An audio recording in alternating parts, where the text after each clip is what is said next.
प्रभाग क्रमांक 3चे नगरसेवक अक्षय गंगेकर यांच्या वतीनं कैलासवासी उपमुख्यमंत्री अजितदादा पवार यांना भावपूर्ण श्रद्धांजली. राज्याचे उपमुख्यमंत्री अजितदादा पवार यांचं विमान अपघातात निधन झाल्यानं राज्याचे तसेच कार्यकर्त्यांचं छत्र हरवलंय. अजितदादा कार्यकर्त्यांना नेहमीच सन्मानाची वागणूक देऊन त्यांच्या अडीअडचणी सोडवण्यासाठी सदैव तत्पर असायचे. त्यांच्यासारखा नेता महाराष्ट्राला यापुढे लाभणार नाही. त्यांची उणीव कधीही न भरून येण्यासारखी आहे.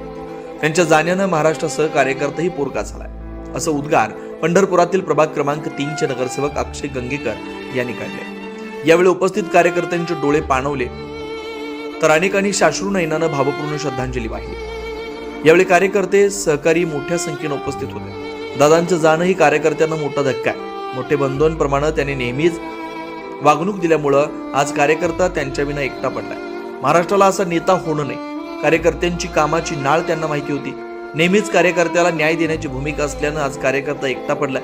यावेळी संगम मेंबर कंकणवार, युवा नेते अभिषेक गंगेकर, युवा नेते विवेक गंगेकर, गणेश सोमवंशी, मोहन सुतार, राकेश गंगेकर, नरेश पिंगळे, पिंटू देवेकर, तुषार कंकणवार, अजय भोसले, ओंकार वाघमारे, नवनाथ भिंगारे, स्वप्नील पडवळकर, शुभम लिमकर, अभिजित शिंदे, सुनील घाटे, दिनेश साळुंके, अनंत मोरे, कापसे मामा उपस्थित होते. दरम्यान प्रभाग 3चे नगरसेवक अक्षय गंगेकर बोलताना म्हणाले की आज या ठिकाणी आपल्या महाराष्ट्र राज्याचे उपमुख्यमंत्री आणि राष्ट्रीय काँग्रेस पक्षाचे राष्ट्रीय अध्यक्ष स्वर्गीय अजितदादा पवार यांचं काल आपण बघितलं की बारामती येथे त्या ठिकाणी विमान अपघातामध्ये त्यांचं विकट निधन झालेलं आहे.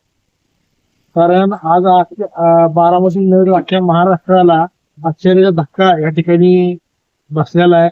आज इतकं मोठं नेतृत्व जे महाराष्ट्रापुरती किंवा बारामतीपुरती मर्यादित नसून देशावर छाप पाडणारं हे नेतृत्व होतं.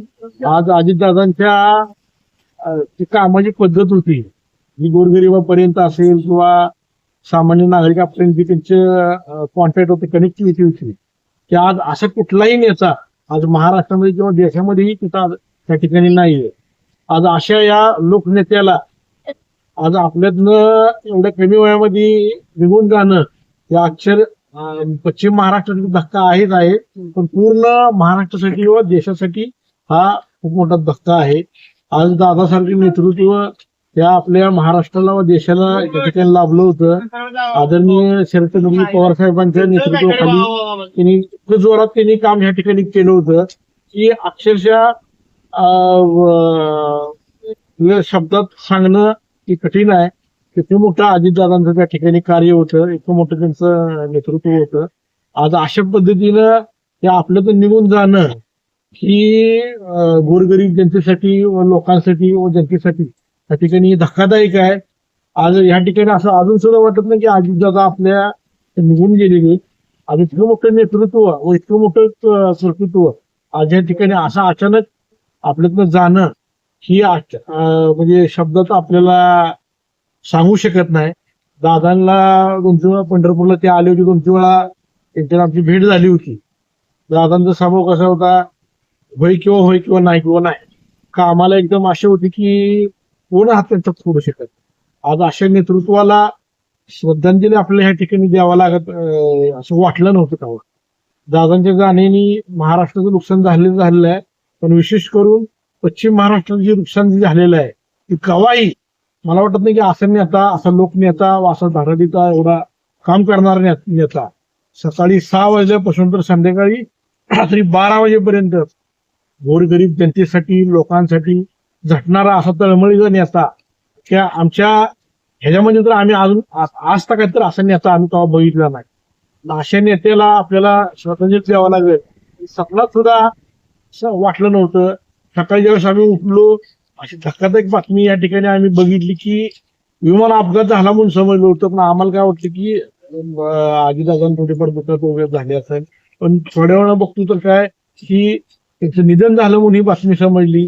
तेव्हापासून अख्ख्या महाराष्ट्रातील व आपले जेवढे राष्ट्रीय काँग्रेस पक्षाचे कार्यकर्ते असतील किंवा इतर पक्ष असतील कोणालाही अशी वेळ न होत होत्या की ते आपण शब्दात सांगू शकत नाही. अजितदादासारखी नेते जे आज आमच्यासारखे युवकांना ह्या ठिकाणी त्यांचं ही होतं आम्हाला त्यांच्या आशास्थान किंवा प्रेरणास्थान आम्ही त्यांना बघायचो. असा नेता आज आपल्या ह्या आपल्याकडून निघून गेलेला आहे. ह्याचं दुःख आम्हाला सहन होत नाही, आम्हाला विश्वासही बसत नाही. पण आज ह्या ठिकाणी आम्ही आमच्या प्रभाग क्रमांक 3 मधून आणि गंगेकर मित्र परिवाराकडून या ठिकाणी अजितदादांना आम्ही आदरांजली व श्रद्धांजली वाहतो.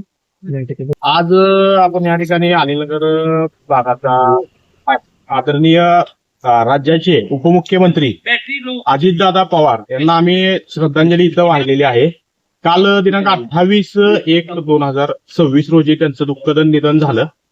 हे निधन असं आम्हाला सकाळी 8-9च्या दरम्यान कळालं. जेव्हा कळालं की असं आम्हाला खरं वाटलंच नाही त्यावेळेस. जेव्हा त्यांचं जे कळालं की असं कोणतरी खोटं नाटक काहीतरी पसरवते असं त्यांचं वाटलं होतं. पण जेव्हा न्यूज वगैरे बघितली त्या टायमाला आम्हाला कळलं की आदरणीय दादा हे आपल्याला सोडून गेलेले आहेत. आणि दादासारखं नेतृत्व हे परत आपल्याला कुठेच लाभणार नाही एवढं त्यांचं कार्य होतं. सकाळी 6 वाजता उठल्यापासून त्यांची लोक त्यांच्या घराच्या बाहेर अक्षरशः वाट बघत थांबायची, अक्षरशः लाईनची लाईन त्यांची थांबायची कामासाठी. असं त्यांचं योगदान होतं आणि आम्ही आज इथं श्रद्धांजली त्यांना वाहिलेली आहे.